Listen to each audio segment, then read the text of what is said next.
ಅಯ್ಯೋ ನಮ್ಮ ಅಪ್ಪನ ಫೋನ್ ಎತ್ತಲೇ ಹೋಗ್ಬಿಟ್ನಲ್ಲ ಅನ್ನೋ ಒಂದು ಕ್ವಶನ್ ಮಾರ್ಕ್ ಅವ್ನಿಗೆ ಈಗ ಜೀವನ ಪೂರ್ತಿ ಕಾಡುತ್ತೆ. ಬನ್ನಿ ಇವತ್ತೊಂದು ಹೊಸ ಕಥೆನ ನೋಡ್ಕೊಂಬರೋಣ. ಮೈಸೂರಲ್ಲಿ ಒಂದು ಸಣ್ಣ ಫ್ಯಾಮಿಲಿ, ಅಪ್ಪ ಅಮ್ಮ ಮತ್ತು ಅವರಿಬ್ಬರು ಮಕ್ಕಳು, ಅರ್ಜುನ್ ಮತ್ತು ಸುರೇಶ್ ಅಂತ. ನಮ್ಮ ಈ ಕಥೆಯ ಮೇನ್ ಕ್ಯಾರೆಕ್ಟರ್ ಬಂದ್ಬಿಟ್ಟು ಅರ್ಜುನ್. ಅರ್ಜುನ್ ಹುಡ್ತಾಗ್ಲಿಂದನೂ ಮೈಸೂರಲ್ಲೇ ಬೆಳೆದಿದ್ದು. ಅವನಿಗೆ ತುಂಬ ಜನ ಫ್ರೆಂಡ್ಸ್ ಇರ್ತಾರೆ. ಓದೋ ವಿಷಯದಲ್ಲಂತೂ ಕೇಳಲೇಬೇಡಿ, ತುಂಬ ಚೆನ್ನಾಗಿ ಓದ್ತಾ ಇರ್ತಾನೆ. PUC ಮುಗಿದ್ಮೇಲೆ ಒಳ್ಳೆ ಕಡೆ ಕಾಲೇಜ್ ಸಿಕ್ಕರೂ ಅವನು ಅವ್ರ ಅಪ್ಪ ಅಮ್ಮನ ಫ್ರೆಂಡ್ಸ್ನ ಬಿಟ್ಟು ಹೋಗ್ಬೇಕು ಅನ್ನೋ ಒಂದು ಕಾರಣಕ್ಕೆ ಮನೆ ಹತ್ರ ಇರೋ ಯಾವುದೋ ಒಂದು ಸಣ್ಣ ಇಂಜಿನಿಯರಿಂಗ್ ಕಾಲೇಜಲ್ಲೇ ಸೇರ್ಕೊಳ್ತಾನೆ. ಅವ್ರ ಅಪ್ಪ ಅಮ್ಮ ತುಂಬ ಕಷ್ಟಪಟ್ಟು ಅವನ್ನ ಓದಿಸ್ತಾ ಇರ್ತಾರೆ. ಅವ್ರ ಫೀಸ್ ಕಟ್ಟೋಕ್ಕೂ ಅವ್ರ ಹತ್ರ ದುಡ್ಡಿರಲ್ಲ. ಕಷ್ಟಪಟ್ಟು ಎಲ್ಲೆಲ್ಲೋ ಕೆಲಸ ಮಾಡಿ ಓದಿಸ್ತಾ ಇರ್ತಾರೆ. ಇದನ್ನೆಲ್ಲ ಅರ್ಜುನ್ ನೋಡಿ ಅವನೊಂದು ಗುರಿ ಇಟ್ಕೊತಾನೆ. ಏನಂದರೆ ಒಂದೊಳ್ಳೆ ಕೆಲಸ ತಗೊಂಡು ನಮ್ಮ ಅಪ್ಪ ಅಮ್ಮನ ಕೆಲಸ ಬಿಡಿಸಿ ಅವ್ರನ್ನ ನನ್ನ ಜೊತೆ ಇಟ್ಕೋಬೇಕು ಅಂತ ಅವನು ಕಷ್ಟಪಟ್ಟು ಓದ್ತಾ ಇರ್ತಾನೆ. ಅರ್ಜುನ್ ತುಂಬಾ ಪ್ರೀತಿ ಹುಡುಗ. ಎಲ್ಲರ ಜೊತೆನೂ ಚೆನ್ನಾಗಿ ಮಾತಾಡ್ತಾ ಇರ್ತಾನೆ. ಅದೇ ರೀತಿ ಅವ್ರ ಅಪ್ಪ ಅಮ್ಮನೂ ಕೂಡ ಅವನಿಗೆ ಒಂದು ದಿನವೂ ಬೈದಿರಲ್ಲ. ಅವ್ರ ಅಮ್ಮ ಒಂದಿನ ಮಿಸ್ಸಾಗಿ ಬೈದಿರ್ಬೋದು, ಆದರೆ ಅವ್ರ ಅಪ್ಪ ಅವನ ಜೊತೆ ಒಂದು ದಿನಕ್ಕೂ ಜೋರಾಗಿ ಕೂಡ ಮಾತಾಡೋದು, ಅಷ್ಟು ಪ್ರೀತಿಯಿಂದ ಬೆಳೆಸಿದ್ರು. ಸೊ ಜೀವನ ಹಿಂಗೆ ನಡೀತಾ ಇರುತ್ತೆ. 4 ವರ್ಷ ಕಳೆದೋಗುತ್ತೆ. ಅರ್ಜುನ್ ಈಗ ಫೈನಲ್ ಇಯರಲ್ಲಿ ಇರ್ತಾನೆ. ಹೆಂಗೋ ಪ್ಲೇಸ್ಮೆಂಟ್ ಕಡೆಯಿಂದ ಒಂದೊಳ್ಳೆ ಕಂಪ್ನಿನಲ್ಲಿ ಕೆಲಸ ಸಿಗುತ್ತೆ.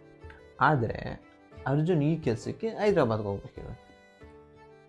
ಅವ್ರ ಅಪ್ಪ ಅಮ್ಮ ಎಲ್ಲರೂ ಅರ್ಜುನಿಗೆ ಕೆಲಸ ಸಿಕ್ಕಿರೋ ವಿಷಯ ಕೇಳಿ ತುಂಬಾ ಖುಷಿಯಾಗಿರ್ತಾರೆ. ಎಲ್ರಿಗೂ ಸ್ವೀಟ್ ಅನಿಸ್ತಾರೆ.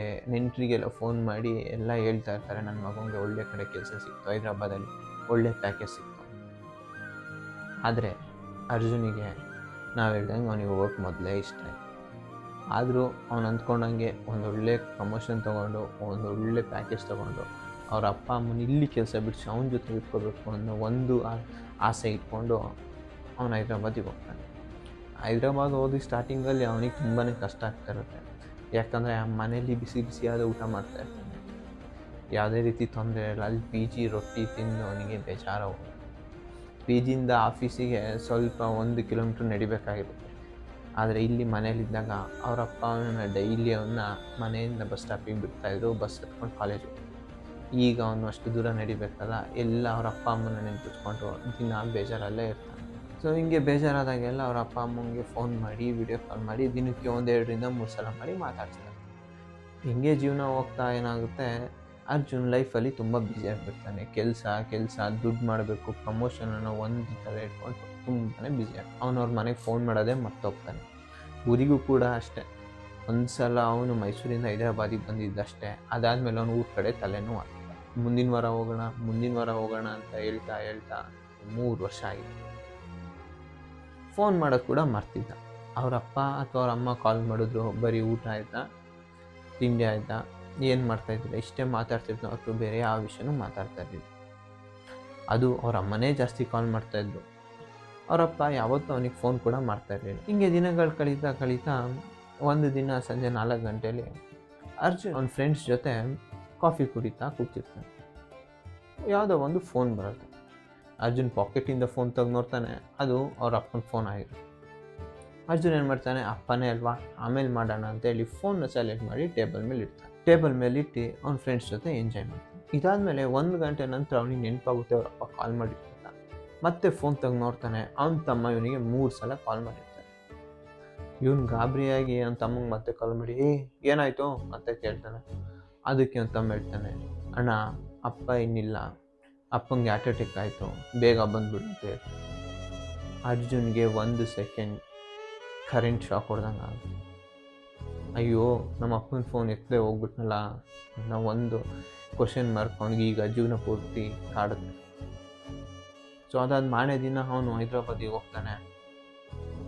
ಎಲ್ಲ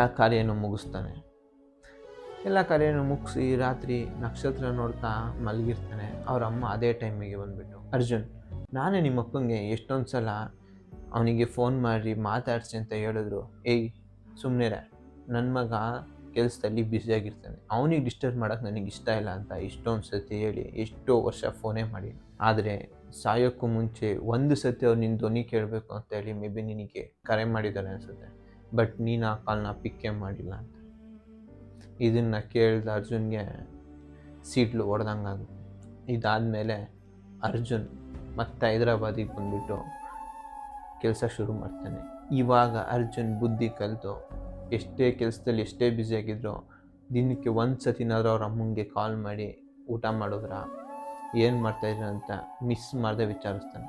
ಈಗ ಅರ್ಜುನ್ ತಿಂಗಳಿಗೆ ಒಂದು ಸತಿನಾದರೂ ಮನೆಗೆ ಬಂದುಬಿಟ್ಟು ಅವ್ರ ತಾಯಿನ, ಅವ್ರ ತಮ್ಮನ, ಅವ್ರ ಫ್ರೆಂಡ್ಸ್ ಎಲ್ಲರ ಜೊತೆ ಟೈಮ್ ಸ್ಪೆಂಡ್ ಮಾಡಿ ಹೋಗ್ತಾನೆ.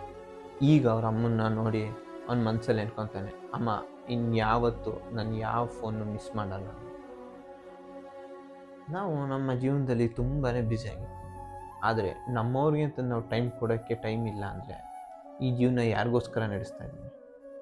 ದಯವಿಟ್ಟು ನೀವು ಇಷ್ಟಪಟ್ಟವ್ರ ಜೊತೆ, ನಿಮ್ಮ ಮನೆಯವ್ರ ಜೊತೆ ತಿಂಗಳಿಗೆ ಒಂದು ಸತಿನಾದರೂ ಮೀಟಾಗಿ ಅವ್ರ ಜೊತೆ ಖುಷಿಯಾಗಿ ಟೈಮ್ ಕಳೆಯಿರಿ. ಇದಾಗಿತ್ತು ಇವತ್ತಿನ ವಿಡಿಯೋ. ಸೊ ನಿಮ್ಗೇನಾದರೂ ಈ ಸ್ಟೋರಿ ಇಷ್ಟ ಆಗಿದ್ದರೆ ದಯವಿಟ್ಟು ಸಬ್ಸ್ಕ್ರೈಬ್ ಮಾಡಿ, ಕಮೆಂಟ್ ಸೆಕ್ಷನಲ್ಲಿ ತಿಳಿಸ್ಕೊಡಿ. ಇದೇ ರೀತಿ ಮುಂದಿನ ವಾರ ಇನ್ನೊಂದು ವಿಡಿಯೋ ಜೊತೆಗೆ ವಾಪಸ್ ಬರ್ತೀನಿ. Thank you.